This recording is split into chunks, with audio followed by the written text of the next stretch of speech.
Hello, everyone. I think we're having minor technical difficulties. We'll be with you in a bit.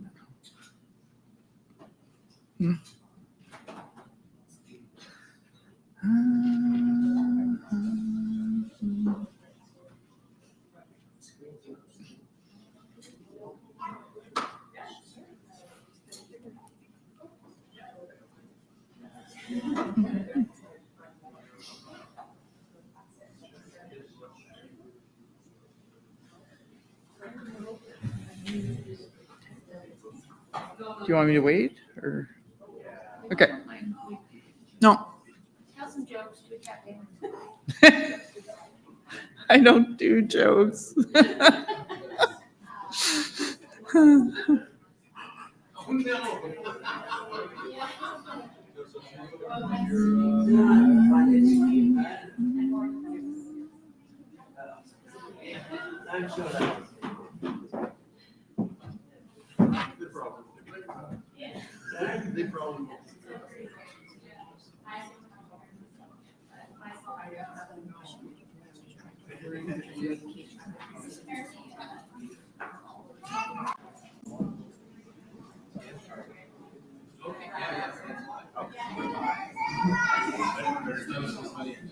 All right.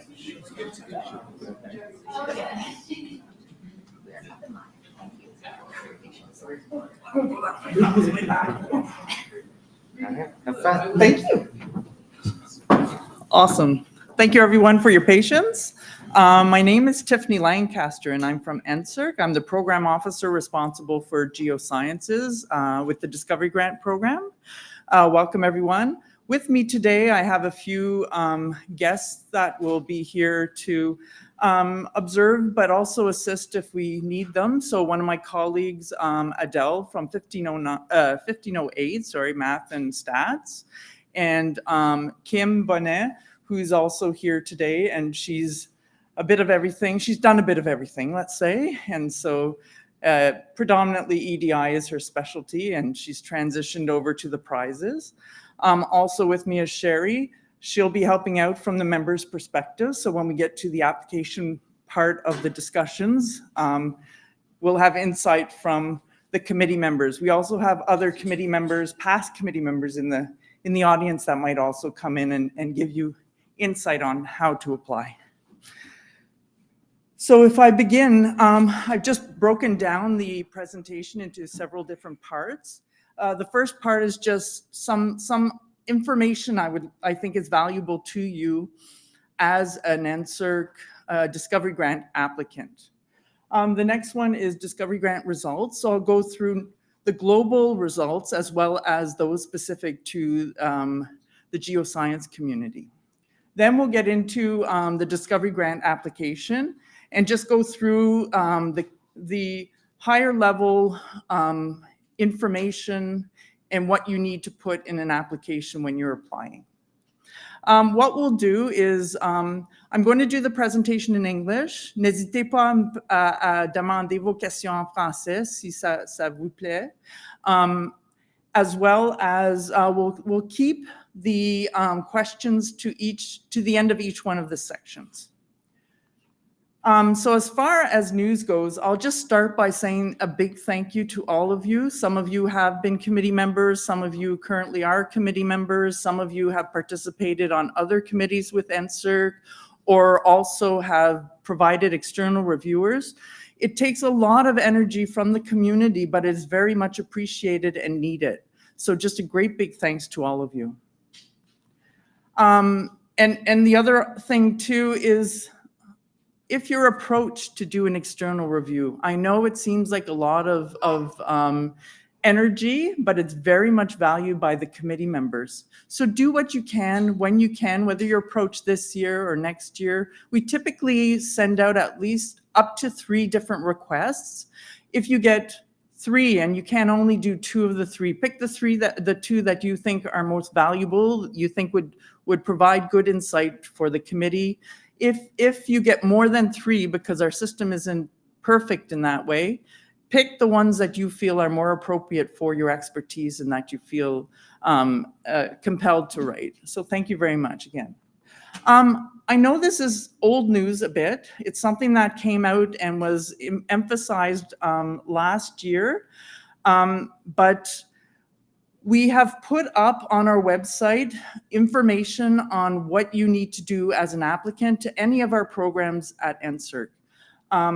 So the websites are provided there, and they are found within our NSERC website, so they're easy to find. And it gives you guidance on how to go about making sure that you're not at risk, or your type of research is not at risk.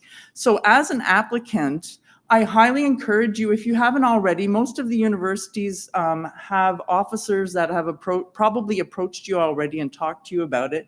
But the first thing you want to do is access the sensitive technology research area and go and see if you have any type of research that falls on their list, and that it as it states, it aims to advance any of the areas listed on this sensitivity technology research area. If it's a yes, then you go to the next stage and you make sure that you are not being funded or receive funding from any of the agencies or the universities, etc., that are listed on the policy on sensitive technology research and affiliations that are of concern. So you go to that. If by any chance you do fall within this category, you'll want to complete an attestation form, and you'll be doing that in conjunction with your university and providing that with your application form for your DG. If you have any questions and your university is not able to answer them for you, there's an email address for you to forward your questions to. I'm not the program officer that's responsible for Alliance, and there's a lot of different programs underneath the caveat of Alliance. But the one key thing that I want to come to you today, I picked out the most important thing for you, is if you apply to Alliance, they've had a really drastic uptake of the program. So they've had to make a few changes, and one of those changes is now they've gone to a more competitive type process for reviewing the applications. The other thing too is that if you currently have an Alliance grant, they've paused any extensions with funding that you may be requesting.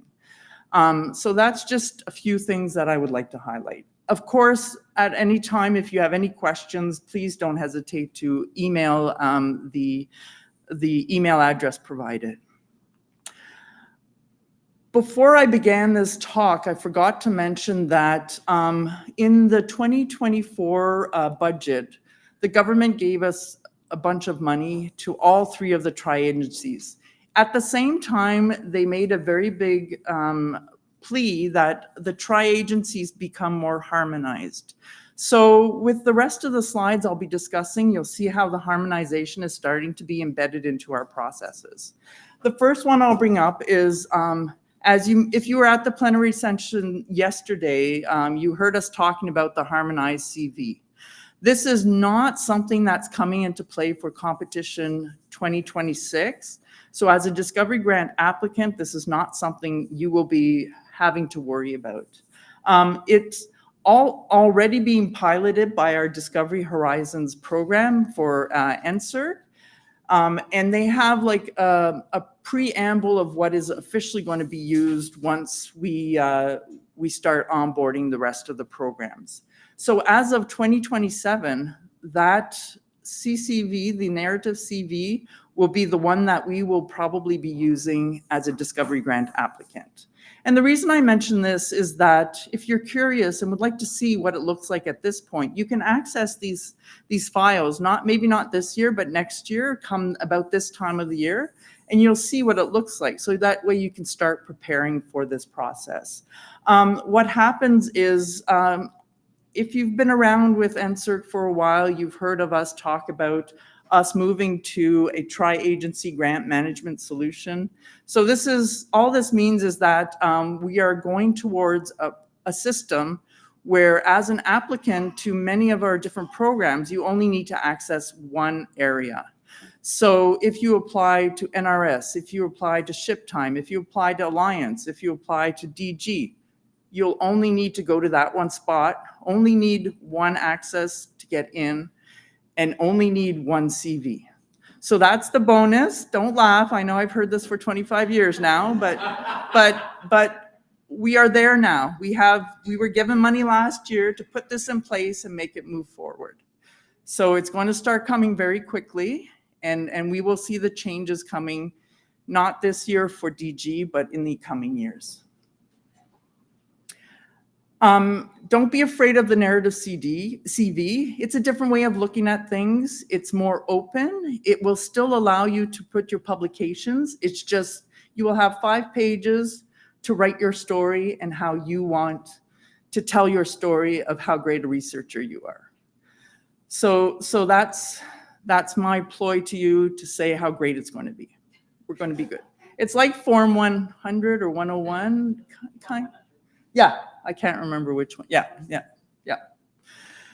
So another great news story is, and we all know about this, is that we've harmonized the 3 councils, the 3 granting councils, and just as a reminder, the 3 granting councils are the Health Science Council, the Social Science Council, and NSERC. So that's what makes up the 3 councils, into one suite of one suite for the scholarships and fellowships applicants. And so now it's called the Canada Research Training Awards Suite. And so some of the great news stories from this is that the CGSM gets a lot more money than it used to. So does the doctoral level, as well as the postdoc. So that's a drastic increase from what they were getting even just last year. So that's very exciting news. I used to run the scholarships and fellowships like 20 years ago, and the amounts were still the same as they were 2 years ago, yeah. The other great news story is that not only are we giving out more money, but we're giving out more awards across the 3 councils.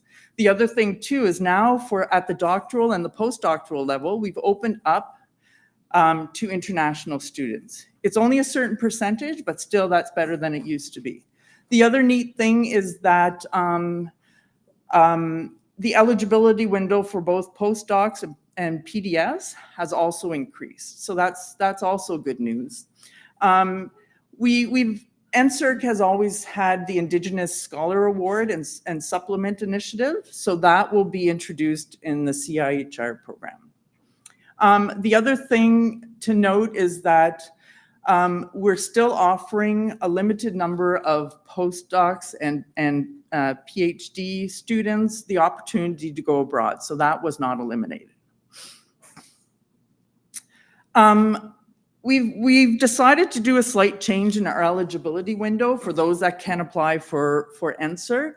And the key one here is that applicants now who have a term less than 3 years can now apply to the Discovery Grant Program as long as they are in the position at the time when they apply. The understanding is that they will be moving forward and hopefully getting a position, but there's no longer that window of having to have a 3-year position before they come in. The other interesting thing that maybe some of you have not been aware of, but we had international grantees that had adjunct positions at Canadian universities. International researchers who had adjunct positions in Canada. And they were always termed full-time, so it made them eligible to apply for a Discovery Grant. Now we are not going to allow that anymore. They will need to have a full-time position in Canada. With regards to artificial intelligence, we all know that this is something that is moving very, very quickly. And we've even seen applications, external reviewer reports, where people have used AI to generate them. This is a definite faux pas. The key thing as an applicant, it's your information. You have to be wary of what comes out of that, be very diligent reading it, Currently on our website, it says indicate that you've used AI to generate some of your application. But with that in mind, I think we're changing that moving forward. So please check our guidelines with regards to AI. When it comes to external reviewer reports, that's a big no-no. You cannot put somebody else's information into these systems and generate an external reviewer report. We would very much appreciate if you take the time, and if you don't have the time, just say no. Even though I just told you always say yes. So now I'm at the end of this section. Are there any questions before I move on to the results aspect of this presentation? Yes. I think we have to go to the mic to, yeah. Sorry, thank you. We might have people online. Is that not it right there? Okay, thank you very much. My question is very quick. So are these files available for us at anywhere or any point? We're still looking into that, but yes, we can make them available. Yeah. So do we need to contact with you, or how possible? I will talk with the organizers, and we'll have them available like we would. Wonderful, thanks so much. Yeah, because when it comes to the results, they haven't been announced by the minister yet, so they're all confidential-y kind of like. So we're less apt to share the results slide until the minister has gone and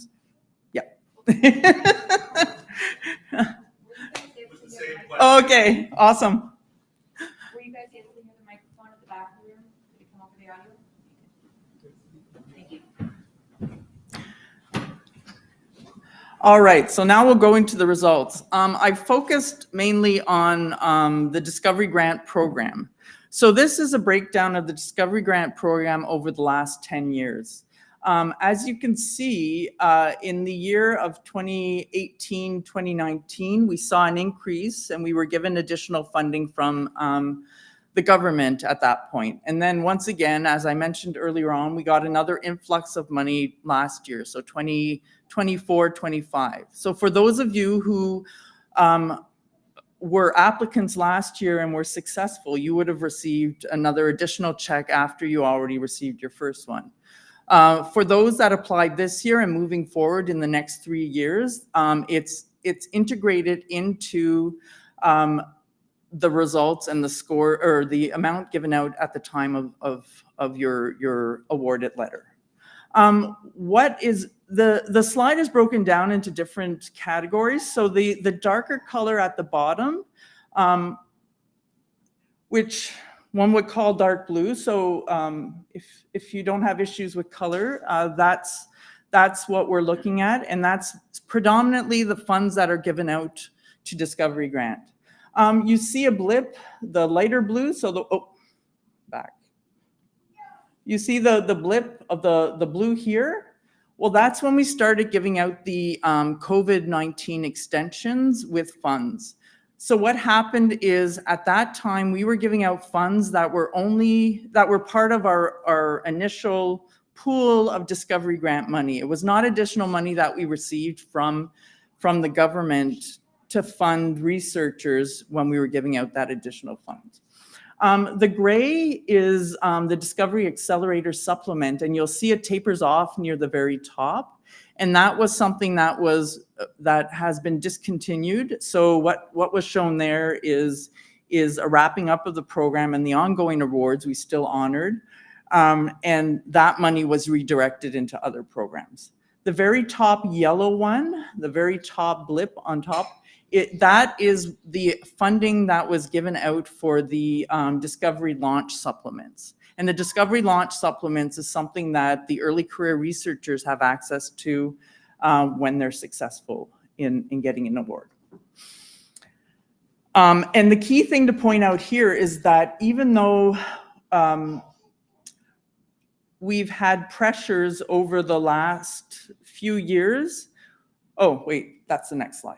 Okay, so the key thing to note here is that on the very, very bottom of this slide is the number of applications we received that we have been receiving over the last 10 years. And you will note that as of 2021, all the way up to 2023, there's a little caveat that says the pool was a bit different. And the reason we mention that is because we were giving out the discovery, the COVID extensions at that point, the COVID-19 extensions. So the pool of applicants changed a little bit, and there was a decreased amount of applicants submitting their applications. Then in 2024, there was a lot less who were taking up the COVID-19 extension. And so the numbers went back up to almost pre-pandemic numbers. And this year we saw the same amount of applicants that we have in the past. So when we got the additional funding, you will see that we were able to have a success rate of about 63% with a funding level of 48K. And despite the fact that we received many more applications in the fall of this year, we were still able to maintain a success rate that was equal to last year, as well as we kept almost the same amount of funding, average funding for a discovery grant applicant.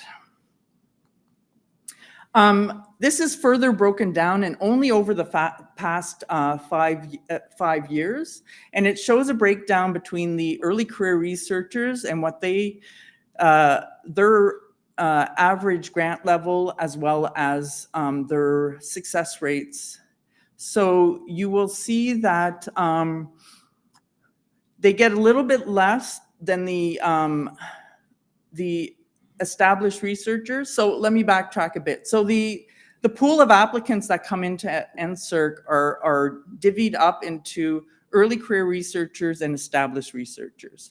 So the bar to the left is the established researchers and their success rate and their average grant level, and the bar to the right is the one that is for the early career researchers. And early career researchers, which I'll go over again later on, are anyone who are within the 5-year window since they started their first academic position.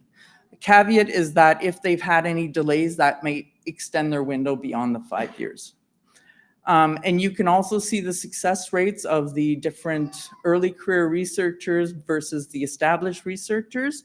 And we typically try to fund at least 50% of early career researchers. So the good news story is that as an early career researcher, they may not have as successful a portfolio. And yes, they're evaluated against the exact same grade as the established researchers. The key thing is that we help them out because we know they don't have the track record, they don't have the past contribution to HQP the way the established researchers do. So we fund down to one category lower than the established researcher, actually 2 categories lower than the established researchers now. But with that in mind, we are able to give them this Discovery Launch Supplement, which is an additional 12.5 on top of their award, which extends for the length of the time that they get the award for, so they can use it over that time. And they can use it for whatever they feel they need, whether it be equipment or anything of that nature. The other key thing is that they're offered a 6th year on top of their 5 years with funding if they do so choose to increase the possibility for them to get a better portfolio moving forward. Also, once they do come in, we've discovered that there's a 70%, up to a 70% success rate for those people returning after they've had their early career researchers. And one thing, not to be disparaging, but if you're not successful the first year as an ECR, you have at least a 5-year window potentially. And over 90% of applicants have succeeded within their early career research window. So this is a further breakdown of different categories that we put our researchers into just to show their success rates. And this is this past year's data. So we have the early career researchers, and it comprised of 889 applicants with a success rate of about 57%. Then within the early established researchers, we further break them down. So as I was mentioning, if an early career researcher comes in and they've only had one discovery grant, they're first-time returning applicants. So their success rate, as I noted, is close to 70%. For other returning, so that's anybody who's had more than one discovery grant, then they fall into that category and they're at an 81%.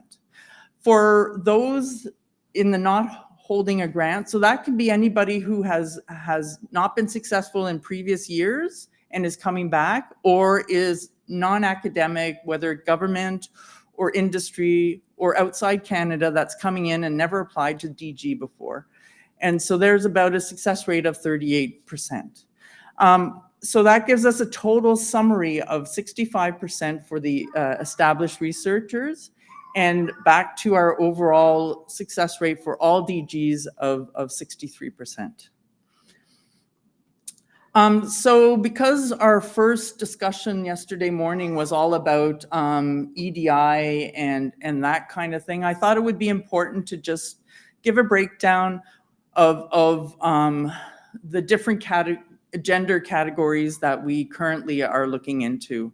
We're very much monitoring the success rates and all that information moving forward.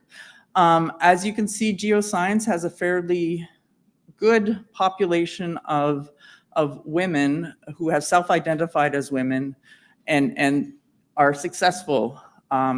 The very, very top one is other categories. So those are other types of genders other than women and men, or those that have decided not to identify themselves.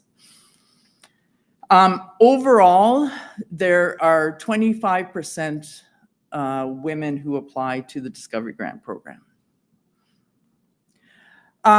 Also, something else that's really important at this conference, because it's bilingual conference, the success rates for those that are submitting their application in French are a bit lower than those that are submitting in English.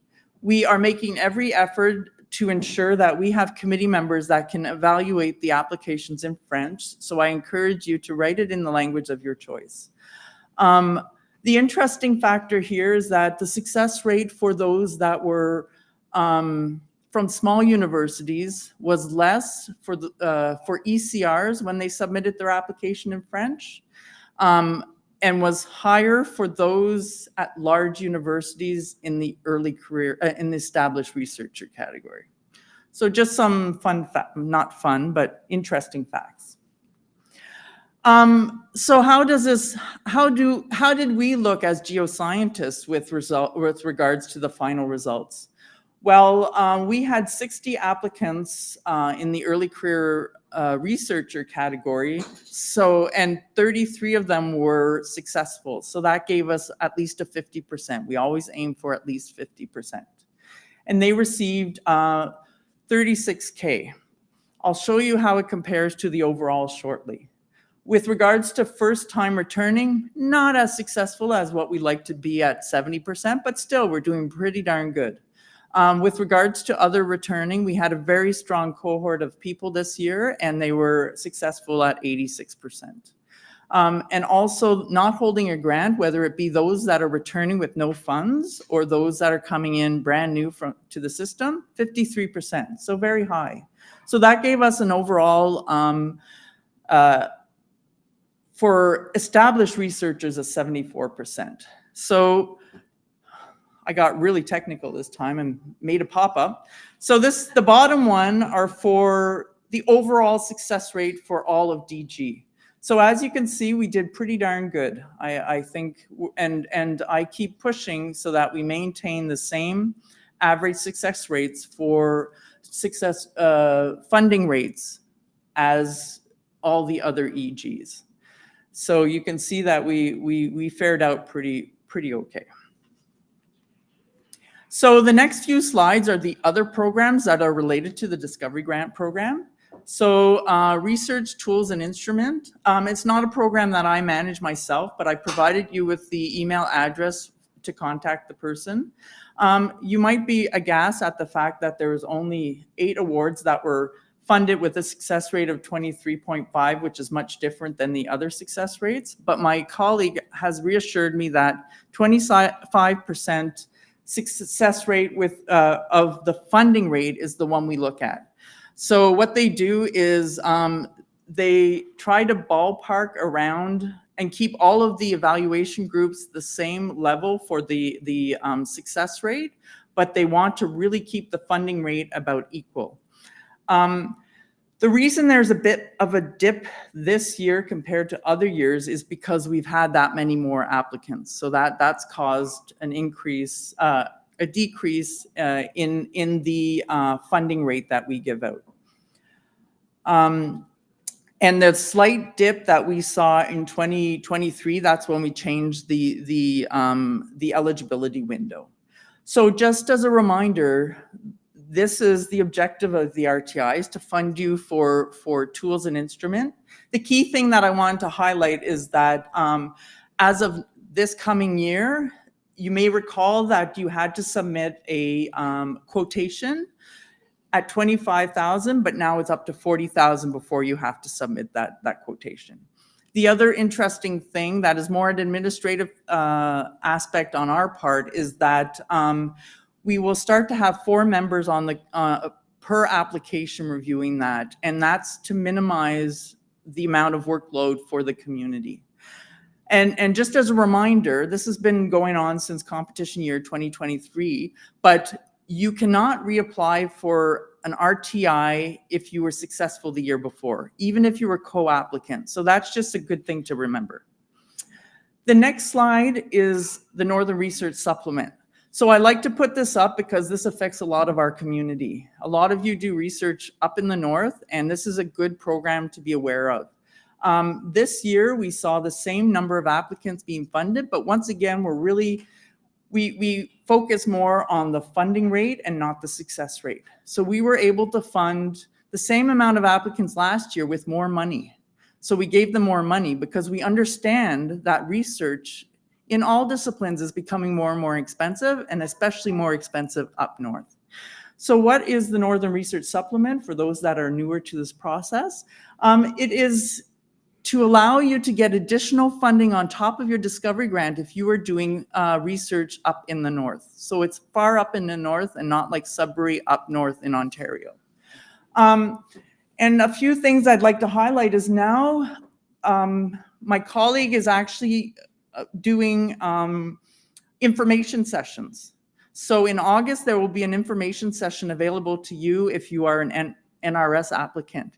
And another really important thing is that the NRS, Northern Research Supplement, is actually something you apply for at the same time as you apply for your discovery grant. So it's not something you can apply for like RTI as you go along. You have to apply for it at the discovery grant time. So every 5 years you have that possibility. The other key thing to note is it's part of the same application process. So you add a few other documents to your application that are to deal with the components that are required for the Northern Research Supplement. And so it seems like the committee will get all of that information, your DG and your NRS, but that's not the case. There are 2 separate committees. The discovery grant evaluates only the discovery grant portion, and the NRS evaluates only the NRS portion and components and criteria.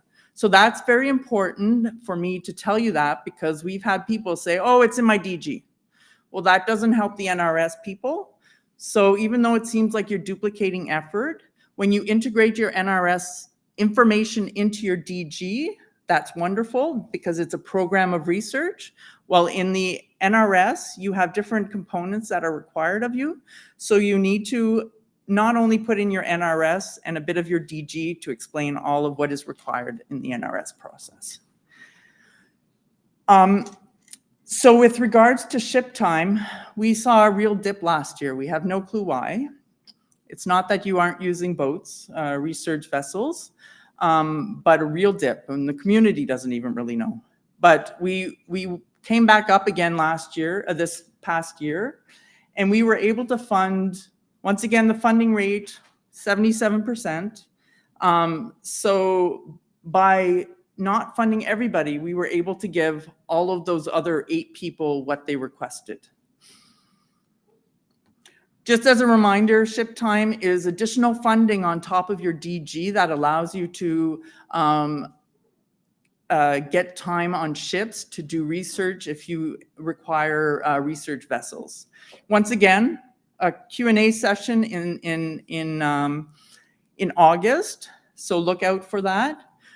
It's supposed to be September 1st, but because of the long weekend, it became September 2nd, so just be aware of that. Once again, there's the email address in order for you to get a hold of my colleague. Discovery development supplements, those are ones that are allotted to researchers who have the merit but didn't quite meet the funding cutoff and are at small universities. So we had an increase this year, but once again, it's because we had more applicants. So I just wanted to highlight that that is available to those from small universities. And just as a reminder, there was a change this year because of the influx of funding. We were able to up the amounts that these recipients get to $22K. And it's essentially $22K from NSERC, and the university also has to provide a certain amount of funding to help these applicants. So that way they become, over the 2 years, they can increase their portfolio so that they're more competitive moving forward. This is something else I like to point out because it's also a hidden amount of money. If you're doing research that may overlap any of the areas that National Defense has deemed a target area for this year, you could potentially get $40,000 for 3 years. So take a look at that part of our website and see if you fall within any of the target areas or could swing your proposal so that it fits within their target areas because you're doing something very similar to what they need. So that's the end of the results portion. And now I'm going to get into the Discovery Grant application process. Are there any questions before I go on? Yes. One of you are... Don't hurt yourselves, please. They're both running up to the 2 people are running up to the mic. Okay. I have a question related to the Northern Research Yes. Supplement. So I'm at Yukon University doing research in the Yukon. And so for us, we're already there. For us, doing fieldwork in the North isn't as expensive. What we're really struggling with is that we really need to find salary for our researchers. And we find it often a disadvantage to having to ask for a lot of salary dollars, like in a grant application. So I'm wondering if there's like something in the works, some kind of mechanism that supports researchers that are in the North. So if it's northern people in the North, you can use that funding for their salary. But if there are any of your researchers, your HQP or whatnot coming up with you, that we don't fund. Yeah. And that's your concern, is you would like more funding? We would like a mechanism to have more salary dollars available for people, so we can be more competitive. Because sometimes we find when we work with our southern partners, it's almost more easy for them to do research in the North than it is for us. For you, yeah. So you can use it towards that, but yes, we only have what we have, and yes, I know it's only between $15K to $25K, but that's all the money we have right now. But yes, there's definitely a discussion going on. Yeah. Okay. But who knows? Yeah, good to hear that it's being discussed. Yeah. Thanks. Yeah. Just a quick question about the first slide you showed with the values Yes. and the bars. So that light blue bar, the COVID Acceleration Fund, or the COVID, that was to keep people, like to extend them, right? Yeah. So that's going to go away. Yes. So is that money then going to go into the dark blue bar? Yes. Okay. And so when do you anticipate that happening? Because it should be soon, right? Now. Now. Okay. Yeah. So That's it's them coming in with their funds and reapplying. So then we have just a slightly bigger bar of dark blue. Yeah. Okay. Good. Yeah. Geosciences is a pretty broad area. I know. And I just wonder if you ever break it down into atmospheric, oceanic, soil science, I etc. understand your concern, but we don't break it down specifically because every year is different. So one year I might get 10 atmospheric scientists. The next year I might get 30. So I don't break it down because the people within that 10 or that 30 are of different stages in their career and come in with different, amounts of money and all that kind of stuff. So I wouldn't do that. Okay, I mean, there is It's a a fair feeling question, within the but- atmospheric science Yeah, community yeah. that perhaps we're not being treated equitably.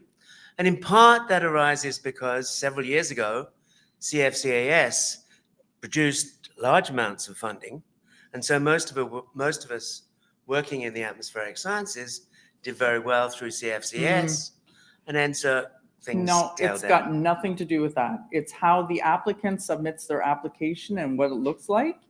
And the members, when they go through it, they evaluate it fairly based on the same as everyone else. Yep. And they get assigned bin value, but a certain category, and that's what they get their funding for. Okay, thanks. So my question to you is encourage your community to come and be on my committee. Just saying, just saying. Yes, I know. I'm not looking at you specifically. I said your community. Yeah. So next portion is how to apply. So this is just a quick overview of the cycle at NSERC. And the first part, the green parts, the August and the November are relevant to you as researchers because you need to submit your NOI and then you need to submit your full application if you choose. The rest in between there is NSERC and the committee members busying themselves, getting ready for the applications to come in. And then in December, the members get their applications and they go crazy reading them, and then they get their external reviewers and they integrate all of that together to then go to competition in February to discuss them and decide on a final ratings for each application. Then the results still coming out in April. I just want to highlight that NSERC is making a big push to acknowledge the Indigenous research that is occurring across Canada.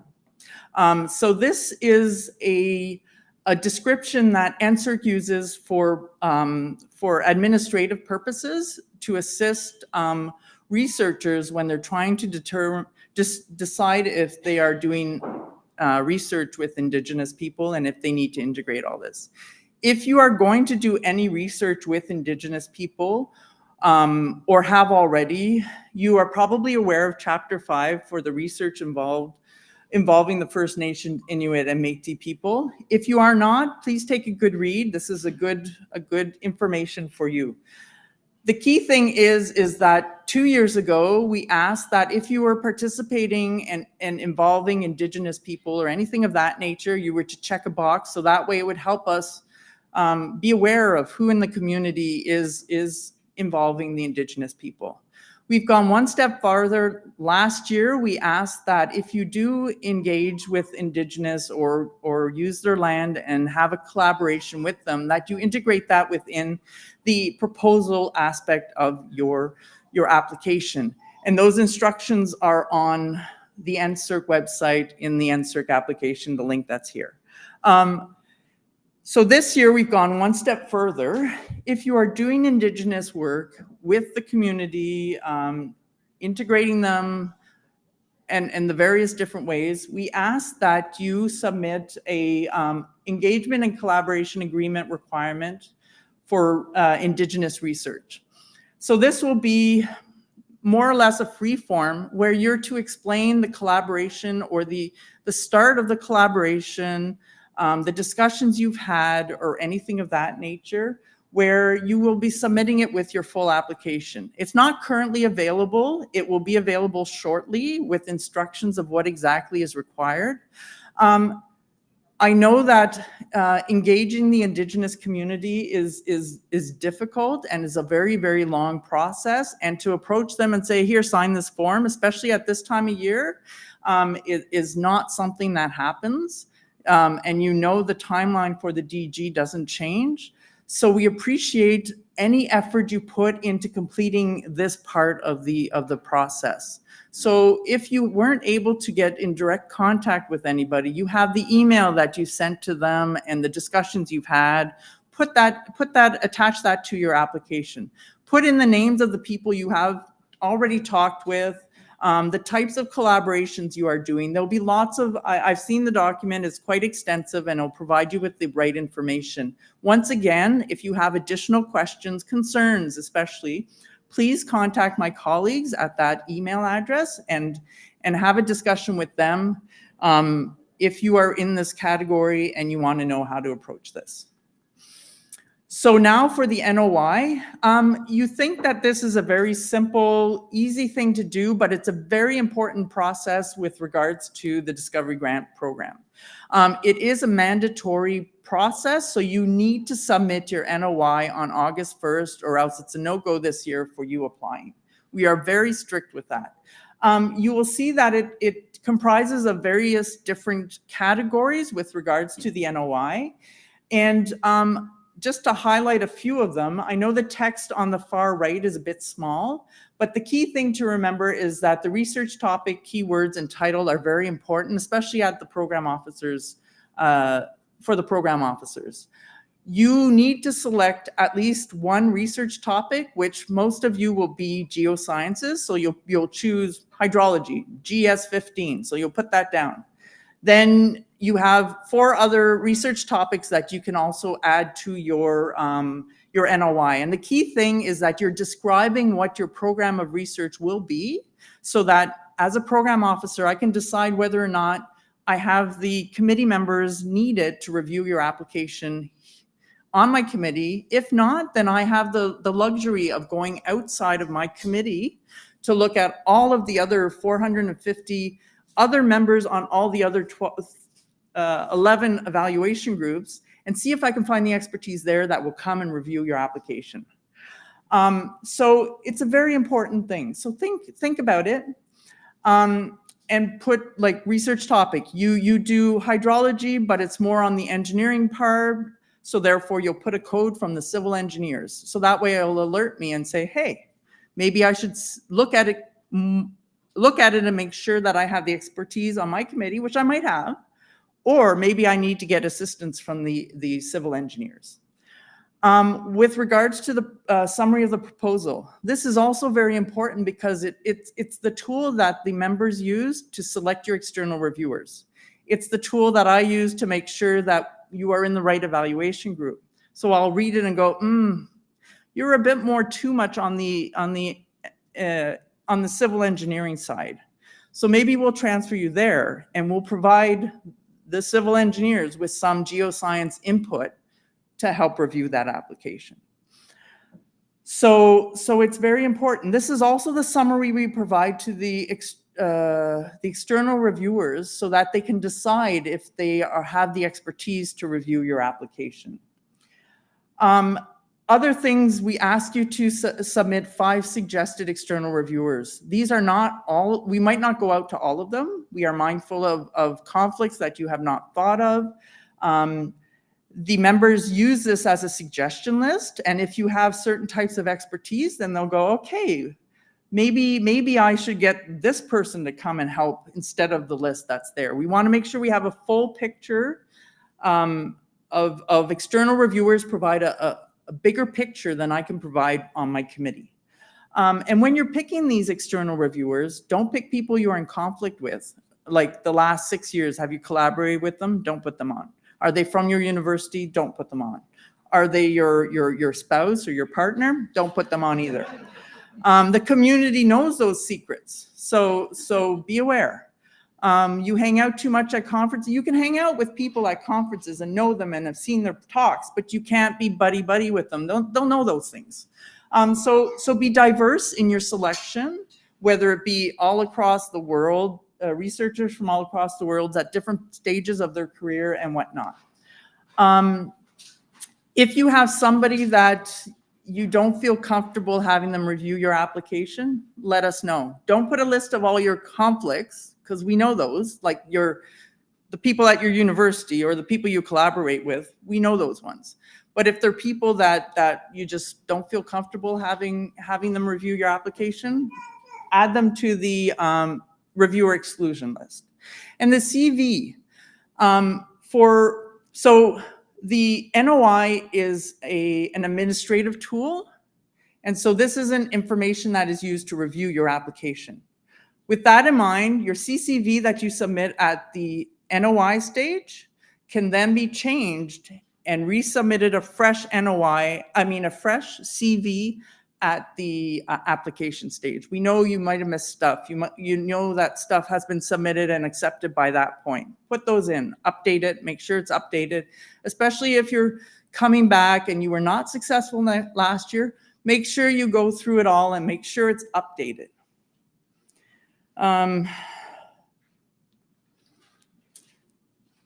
So with regards to the full application stage, there are different parts that make up a full application when you submit it to NSERC.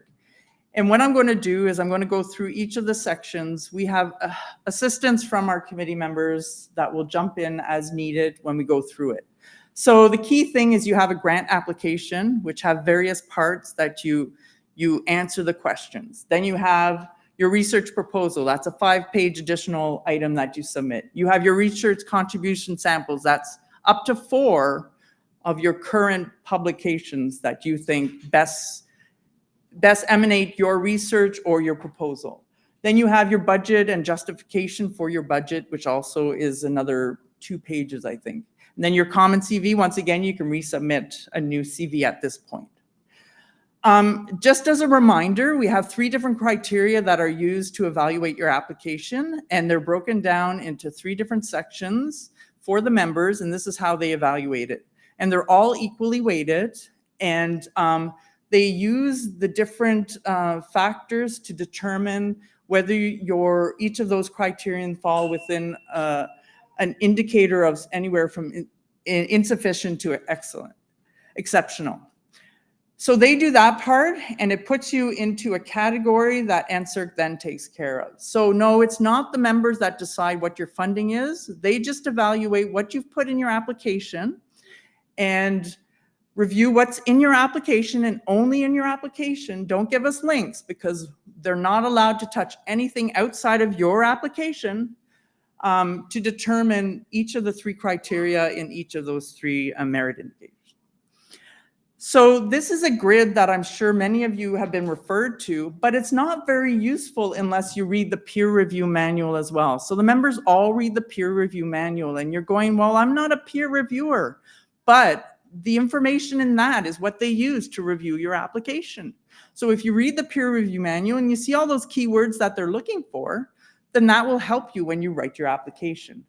The merit indicator grid are the terms that they use to say, are you, I can't even read it. I'm not even going to go there, but go to it. And if you are able to say you are of high quality, then you fall in one category, but using all of the information in the peer review manual.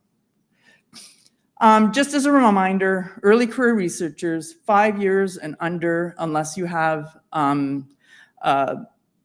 leaves, eligible leaves, then we added an additional one.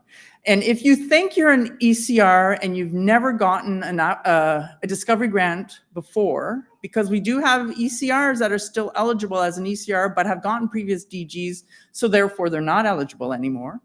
Check off the box saying ECR, explain why you think you're eligible and why you, when your first independent academic career has started. If you've had a very diverse type background and there was something where you were in another country and you were not able to supervise students, but you were called a professor, then write down that you were not able to supervise students, you were not able to get funding, but they still called you a professor. So write that down for us, and that's the kind of information we use whether to determine whether you're an ECR or not.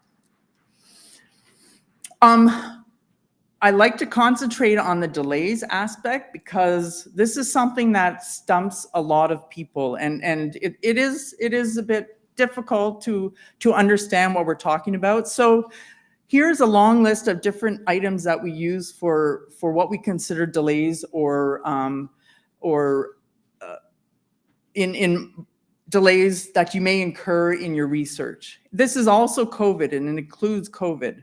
And it's more valuable to the committee members and to you as well if you are very explicit about your type, not the type of delay, but the amount of time that it took away from you doing your research. So what I mean by this is that in the CV, only for your delays, not your students' delays. If it's your students' delays, that goes into the past contribution of HQP.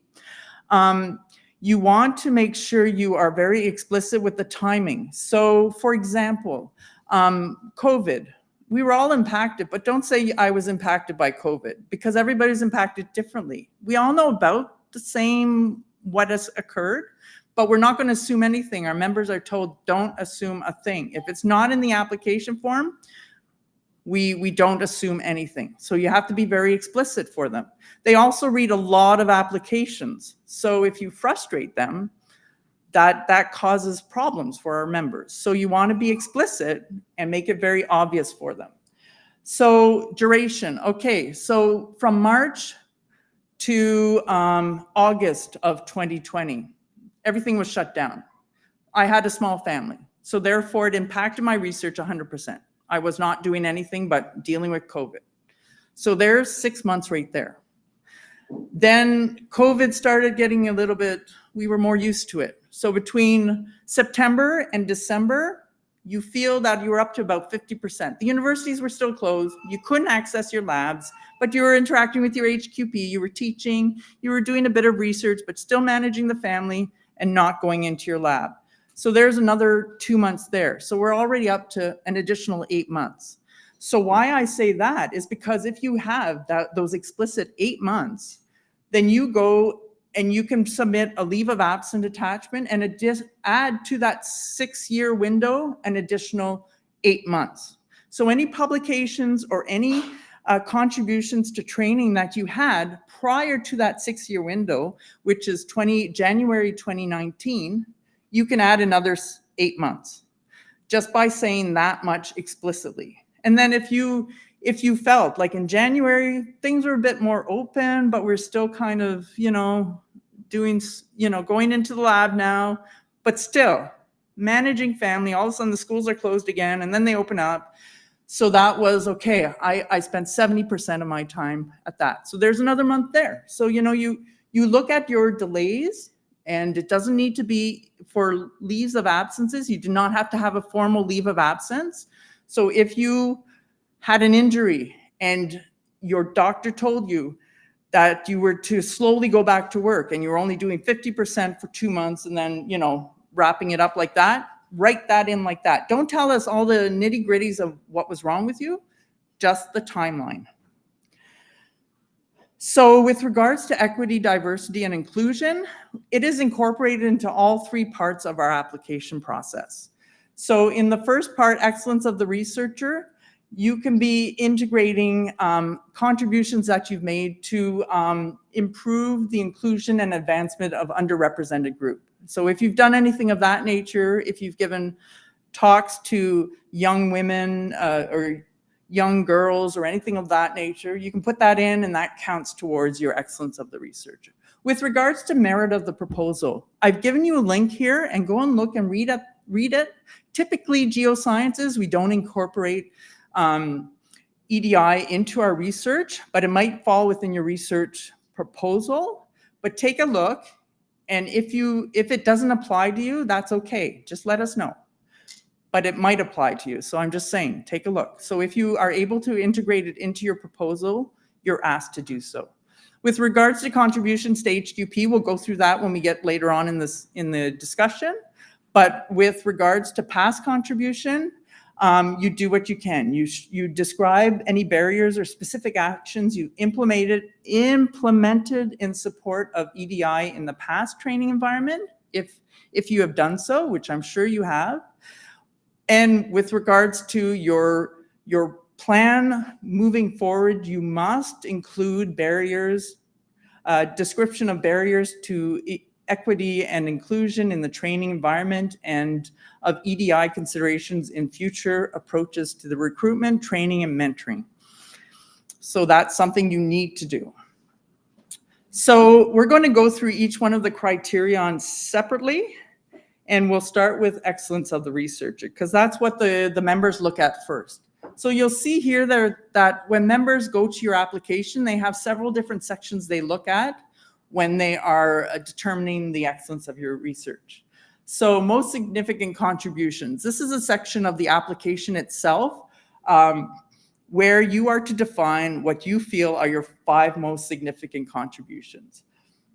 So highlight your quality and the impact that you've had on the community, whether it be in a small area, nationally and internationally. So that's kind of what the members are looking for.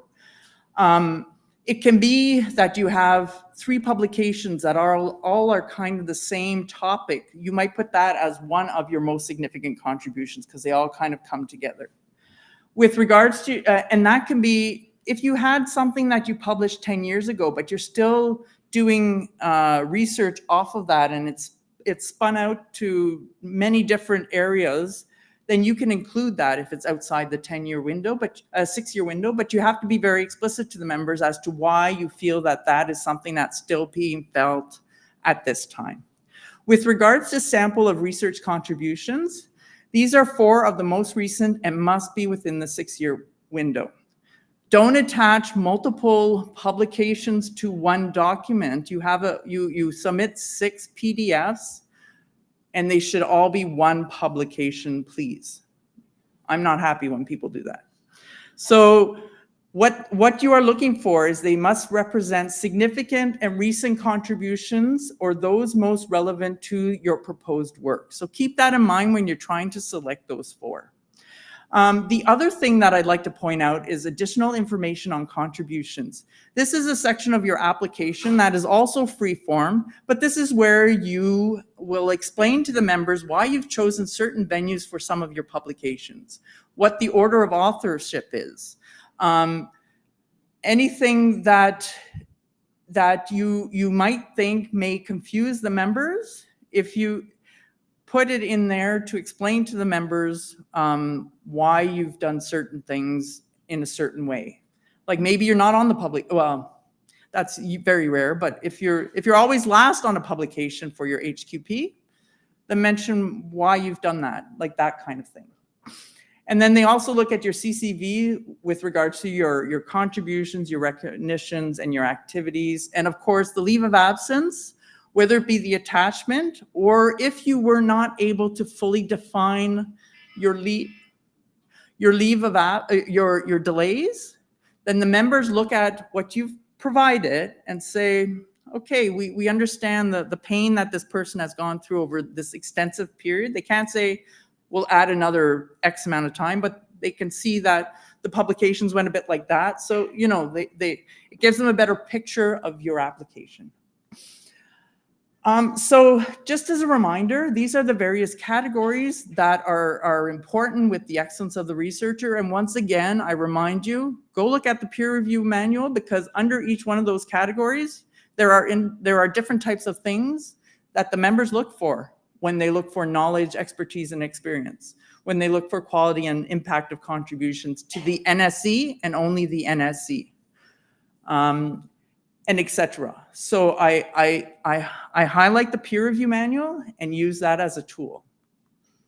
With regards to the merit of the proposal, once again, is broken down into 3 different main parts that the members use to go through when they're reviewing the application. The research proposal is 5 pages, and there's clear instructions on what kind of information should be included in that. The proposed expenditure and budget justification, which is very important, and we'll talk about later, and also relationship to other research support. So with regards to merit of the proposal, once again, there are all these different indicators that the members look for when they're reviewing your proposal. Once again, if you're doing overlap, if your research is something that also overlaps with social sciences, be sure that what you're putting in there is focused on the NSE portion of the research. Clarity and scope of objectives and appropriateness of methodology. I saw a lot of comments this year going out to applicants about the methodology. I know you only have 5 pages, but make sure you have enough in there so that they know where you're going with your application, with your program of research. Feasibility. You've applied for an RTI and you really need that equipment to do your research. Well, what if you don't get that equipment? Make sure you kind of have an idea of what you're going to do. I know you only have 5 pages and we don't want a totally different proposal because we do understand that this is funding, it's not going to fund your whole program of research. But if you at least give some insight that you know that this might happen and you have a bit of a backup plan, you know another researcher has the exact same equipment, it's just far away, but you could send it there. So, you know, that kind of thing. Make sure appropriateness of and justification of the budget. So when you're doing your budget, members don't go through and count every single penny. That's what a project is for. A program, we want to get an idea that you understand what it takes to do your program of research. So the HQP that you're proposing, you're giving the master students, the doctoral, the postdocs, about the right amount. I mean, it's very variable from one province to another. We all know that. So as long as it makes sense. Does it make sense how much you're asking for to spend on a certain type of equipment that is maybe smaller than you applying for an RTI? Your in-kind research, you know, make sure it all makes sense to what you're going to be doing. The other key thing to note is that, okay, you've been very, very strict about what you're going to spend, and you're say, okay, I'm only going to ask NSERC for $30,000. We know that, like I said, it's not we don't fund the whole program of research. We fund part of it, and we expect that you'll go get funding somewhere else. So $30,000, that's so conservative, and you've shown the committee that you can do it with $30,000. But what if they've given you a score that puts you in a bin that gives you $40,000? Well, NSERC can only give you $30,000. We can only give you what you've asked for. So keep that in mind too. So don't go and say, okay, I'll put $150,000, because you want it to make sense as well. So you want it to make sense to the committee, but don't shortchange yourself. So it's a fine balance between the two. And relationship to other support is coming up. And once again, as I mentioned before, the Indigenous incorporation into your proposal is something that is very necessary. So with regards to integration into the proposal of other sources of support, if you don't have CIHR or SSHRC, what you are concerned about the most is that any of your funding that you may receive or that you've applied for does not overlap with what you intend to use it for. So not use it for, but the components within what you're going to use it for. So for example, you're getting money from a company and they're going to pay in kind for your students to go stay in their field site, but you're going to pay and they're going to pay your truck to get up, the rental of the truck to get up there. Well, your other funding that you get from NSERC, you'll spend on the students to go up there. So that kind of thing. So don't overlap the funding, don't double dip kind of thing. With regards to CIHR and SSHRC, as it says there, it's the ideas. You have to make sure that your ideas are distinct. And if you think there's some sort of overlap, you need to explain how your proposal for DG is different than the one you submitted to CIHR or SSHRC. And this is just a quick access grid that's also found in the peer review manual. So it shows you what we consider to be ones that you need to think about the overlap in the subject matter versus the overlap in the funding. And just some quick reminders of what to keep in mind for the merit of the proposal. When we say two audiences, our members are not all experts within geosciences. So we have the first and the second that are usually very close to your area of expertise. Then we have 3 other members that may be a bit outside. So be sure that you write it in a way that makes sense, that is clear, that explains all the nitty-gritties, and any acronyms that are in there, that they're explained as well, because they might be very specific to your area of expertise, but not much outside. So make sure they're explained too.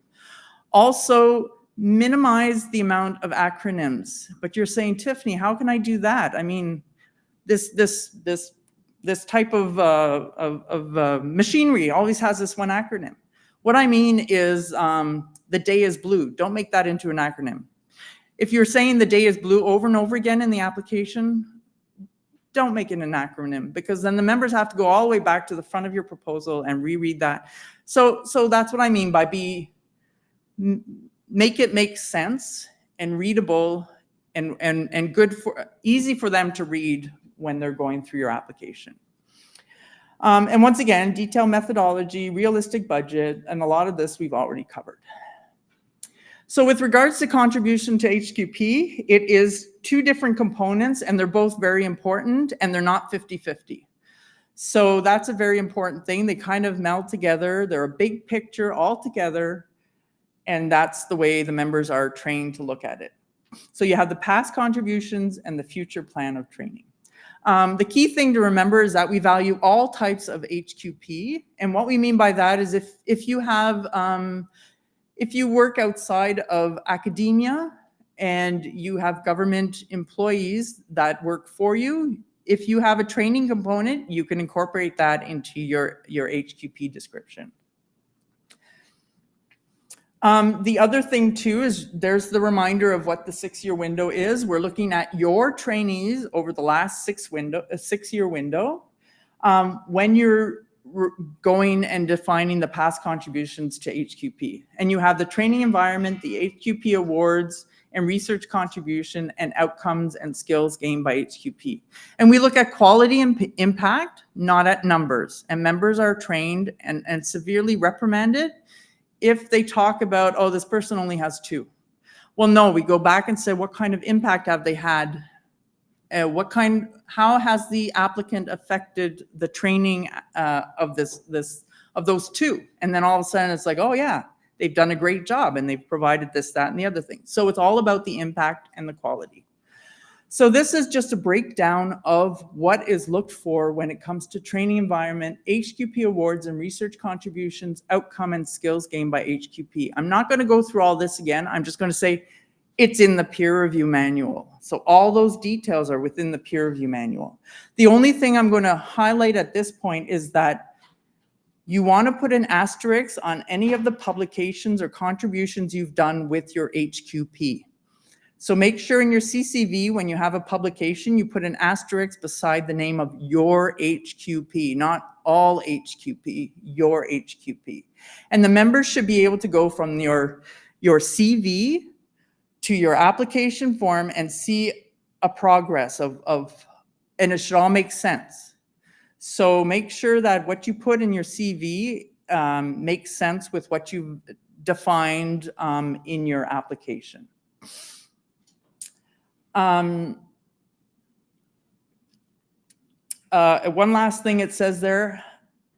So if you have HQP, if they are doing presentations, they are their presentations and not your presentations. So they go in the past contributions to HQP. If you have lots of students that do lots of presentations, then say, I typically send, 10 students to all these different, and they present at these following types of conferences. That's how you can minimize how much information you put in your CV, because yes, there's not tons of room. So once again, asterisks. Include as much information as you can about your students from your past contribution. Make sure you have consent to put these students into your CCV. It's not regarded negatively, but if you have a long list of don't have the name, then that becomes a bit curious. So if you have a case where you haven't kept track and you haven't gotten permission from your HQP, tell the committee that. Say, this was when I was in over there and I wasn't able to get, and I haven't been able to follow up with them. Say that. And once again, delays go in, for the students, go in your application itself, in the past contribution. With regards to future plans for training of HQP, there are two main categories, and that's the training philosophy and the research training plan. Once again, this is where you incorporate your existing challenges or barriers and planned approach. You explain it here of how you are addressing EDI. The key thing to remember is we don't want you counting different types of people and their characteristics. You have to show actual types of challenges that might be encountered by certain individuals and how you are going forward to try to make it better for all, make it equitable for all of your HQP. So that's the end of my formal discussion. The key thing that I always like to point out is that, yes, you can get your colleague who does the exact same thing as you to review it and to look at how the science works. But I always encourage people to go and have somebody, your partner, read it. They know nothing about science, but they can pick out, oh, look, you've got a whole bunch of spelling mistakes, or this sentence totally doesn't make sense. What are you talking about? You know, that kind of stuff. They're not focused on the research. They're focused more on the structure of the application. So that is always helpful. Or your best friend or whatnot, you know. Don't send it to me. I'm not going to help you. And be sure to check your deadline at the university. I forgot to mention this earlier on. We are November 1st, but that's for the university to look at your application and then push a button to submit it to NSERC. So they might even have early deadlines like September. So be very aware of the deadlines that are in place for your institution. They probably already have them now, and just make sure that you're aware of that. This is a long list of different links. And yes, once we have the presentation, you will have access to those links. But the key thing to remember is that these links are actually found within the application process, within the peer review manual. So they're in both sections. So whenever there's a link, click on it, take a quick read of what is in there. If it doesn't apply, fine, but take a look at all that. And so if you do need to get a hold, I will help you with many things. I just won't read your application. But that's my email address if you have any questions to follow up with after that. All right, so now I think we have a few minutes left. I apologize, I tried to talk really quickly. For any questions you might have, we have...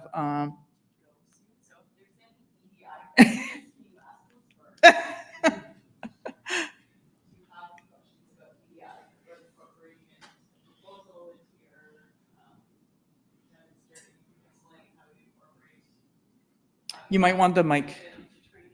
Yeah. So if anybody has any questions with regards to EDI and how to incorporate it into their application, I've asked Sherry to also address that, but my colleague Kim is also available for us to discuss that.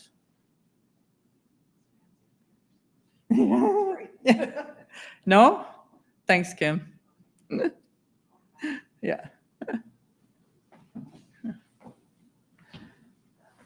Thanks, Tiffany. I think I'm just wondering if you've seen changes in the way, you know, HQP salaries are being put into budgets now that NSERC's Tri-Council grants have gone up as well. Like, is that something that you're seeing changing in the applications, or is that something we should consider when we're devising new budgets? Because have you seen it?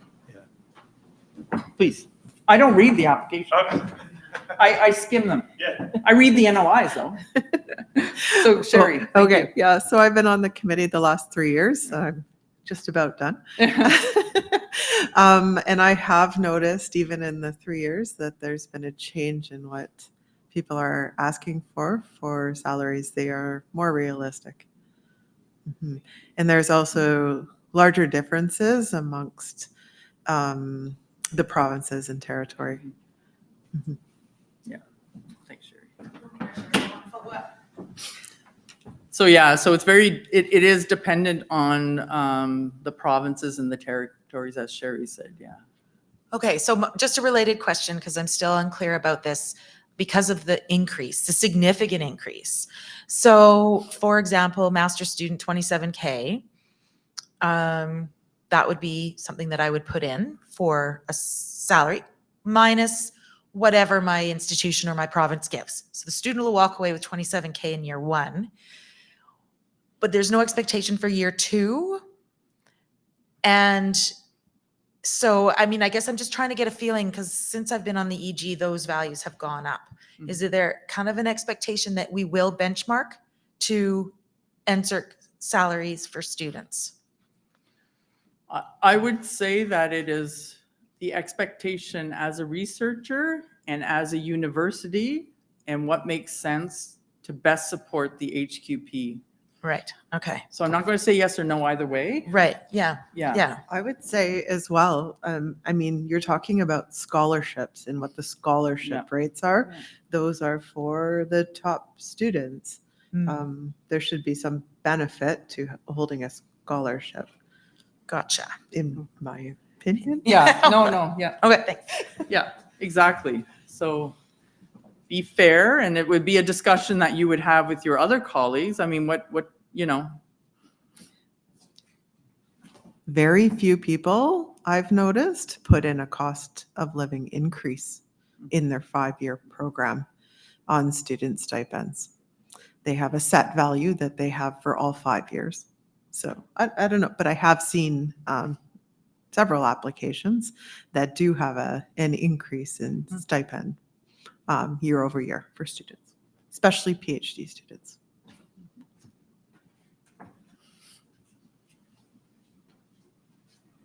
that's up to them. Thanks for the presentation. You're welcome. Sensitive research areas. Let's imagine tires are on the list. Mhm. I work on road surfaces. Mhm. And obviously improved road surfaces are going to affect the tires. Mm. Are my roads sensitive? Don't laugh. I'm serious. I'll let you take that. What about no?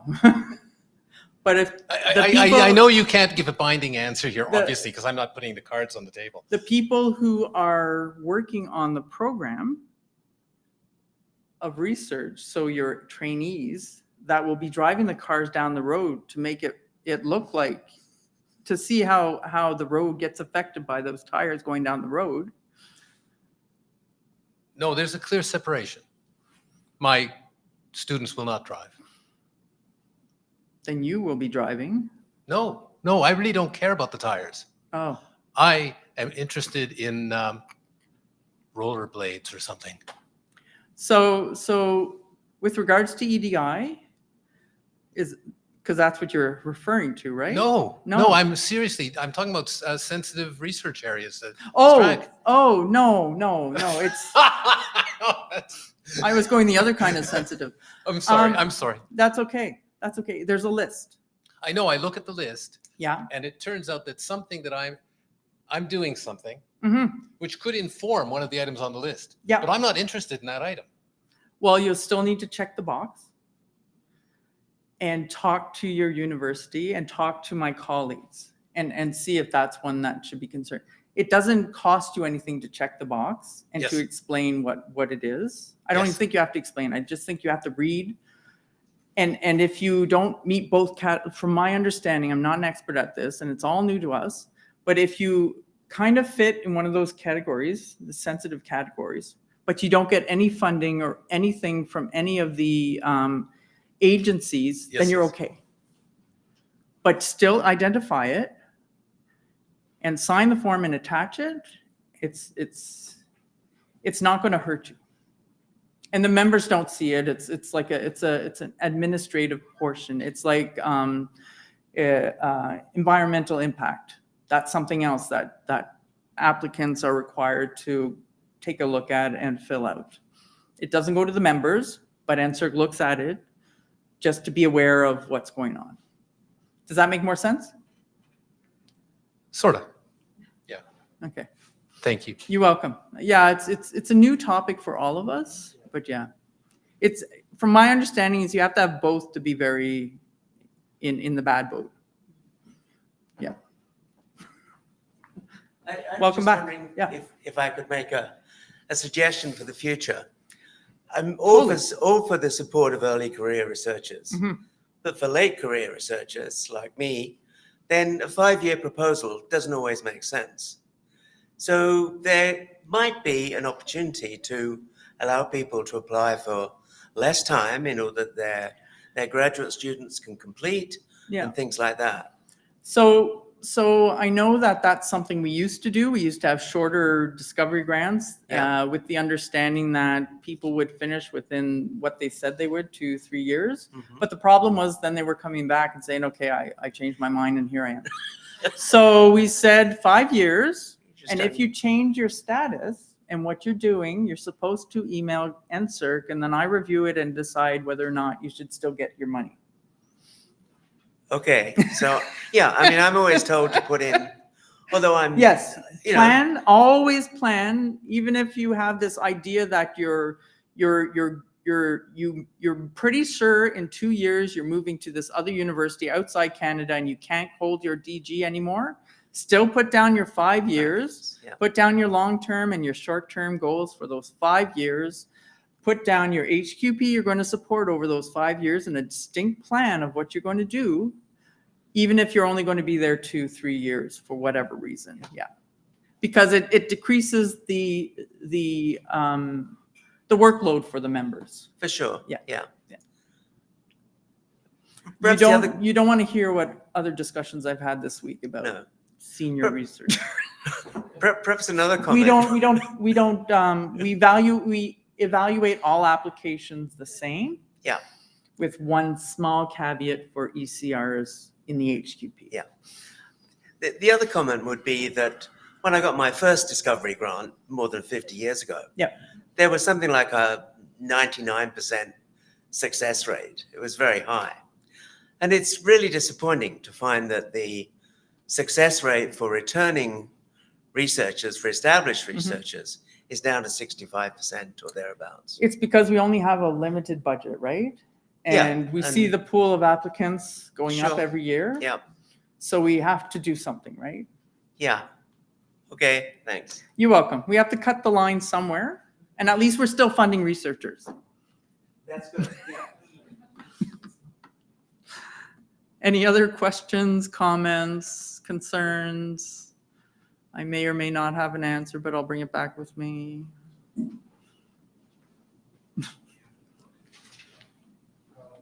Wanted to ask if HQPs from other universities, like internationally, are accepted and are co-supervised. So good point. I forgot to mention that. So if you've co-supervised any applicants, please be sure to explain to your, in your application, what your role was in the co-supervision of those students. I forgot to also mention I don't like reading my slides. I like to remember, but I don't remember everything. But one of the things on there said academic advisor. Don't ever use that. Ever, yeah, because it's an archaic term that was included in the CV because, as you recall, the CCV was for all different types of programs. And so that one was something that had to stay in there because, I don't know, CIHR needs it. I don't know. Anyways, so it's there. But even though it's part of the drop-down, don't use it. So use supervision, a supervisor or co-supervisor. And if you don't fall into any of those categories, then it goes into your application and you define that you were mentoring these following people. But if you had a true co-supervision or a true supervision position, you list them in your CCV and then you explain how you were co-supervising those students. Yeah. They're accepted if they're from other countries, Yeah. other universities. Yeah. Just make sure they understand your role in the supervision. Yeah. Yes. You're welcome. May I? Yes, totally. Okay. I just want to extend on that a little because I do see some ECRs in the room. There is a tendency to use this academic advisor, and I've seen plenty of applications where people are listing their committee membership service. It makes a lot of extra work for your evaluation committee, who is already spending probably 200 hours plus on these. So please don't do that. We have to figure out how to separate them, figure out your actual role in things from as best we can from what you've said. So just be careful with that category. Thanks, Sherry.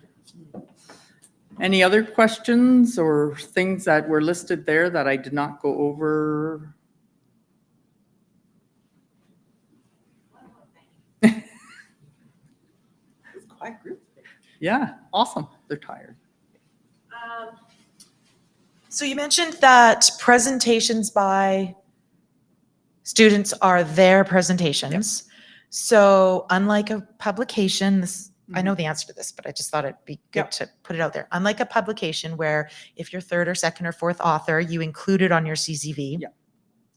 You do not include any presentations unless you were the lead author. Because I know I've seen that on applications as well. So only lead author go in presentations. But then in the past contributions, that's where you would say, so-and-so did this and won an award at this competition, Exactly. or my students have collectively given this many talks. Yeah. Okay, thanks. Yeah, you're welcome. Can you clarify on that? I thought it was you are the presenter, not necessarily the lead author. So if your student or your HQP has went to a conference and presented, no? No. I went to the conference and I presented. Then those are your, if you are presenting, then you go and put in that you were invited to present. Yes. Yeah. It's only your HQP that are presenting at conference. Yeah. That you don't put in your CCV. Yeah. Thank you. Any other? And Can I say one more yes, thing? you Okay, totally can. I have many things. Okay. Oh, yeah. Awesome. I know Tiffany talked about acronyms, and I just want to comment on acronyms because they're horrible. Please don't minimize the number of acronyms that you use, even if it's more customary and the kinds of publications you produce in your in disciplinary journals. Please avoid them. They're a lot to keep track of, and they tend to be well overused. So if you have one or two key acronyms for a proposal, that's the perfect number, really. Okay, something that's constantly coming up. All right, if you're using 50, don't. Mhm. Yeah. Also, it's a ton of work to be on the committee, and so please make people's work easy. Don't put in links that are supposed to, tell us all about the great things that you've done. Put that information in the proposal because we can't look outside of it. And it's a real, I guess, joy to be able to learn about all of your ideas. There are some incredible ideas out there, and people are very accomplished in a broad range of ways. And so that's my favorite part, is to get to read all about it. So this is the place to celebrate all of your successes, even if they might be not traditional academic things like papers. There are many ways to make impact. And I feel like that's where people short sell themselves, especially ECRs, in being able to describe what their impact of their research is, their impact on training of people, and their hopes for training in the next 5 years. So really spell that out. This is not the time to be shy. Thanks, Sherry. Any other insights, questions, comments? Well, I think that's it. Thank you so much for having me here today, and I look forward to seeing all your applications or seeing you next year. Thank you.